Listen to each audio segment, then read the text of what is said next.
बीड जिल्ह्यात गेल्या 13 दिवसांपासून अतिवृष्टीचा तडाखा बसल्याचं पाहायला मिळतंय। रात्रभर पुन्हा एकदा पाऊस पडलेला आहे। मुसळधार पावसाने पुन्हा बीड जिल्ह्यातली अनेक ठिकाणची शेती जी आहे ती पाण्याखाली गेलेली आहे।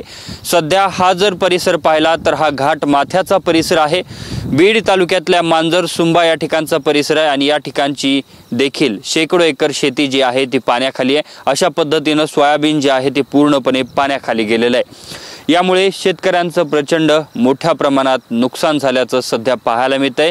सोयाबीन, उडीद, मूग, कापूस सह ऊस पिकाचं देखील मोठ्या प्रमाणात आतोनात नुकसान झालेलं आहे। यामुळे शेतकरी आता मोठ्या अडचणीत सापडलाय।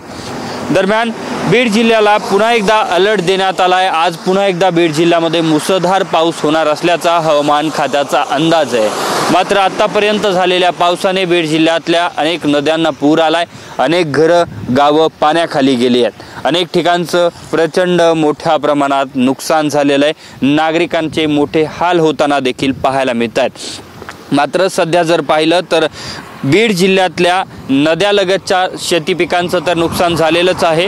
मात्र मी सध्या ज्या घाट माथ्याच्या परिसरामध्ये आहे त्या परिसरामध्ये देखील अशा प्रकारची परिस्थिती आहे। माझ्या तीनही बाजूला आपण जर पाहिलं तर संपूर्ण शेतामध्ये सध्या या ठिकाणी पाणी भरल्याचं पाहायला मिळतंय आणि यामुळेच या ठिकाणचे शेतकरी जे आहेत ते आता हतबल झालेले आहेत।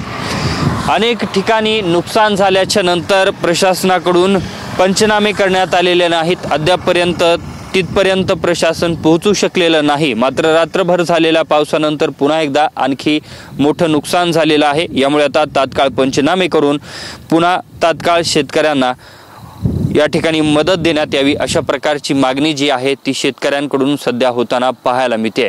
कॅमेरामन प्रमोद रोमनसह मी अशोक काळकुटे, TV9 मराठी, बीड।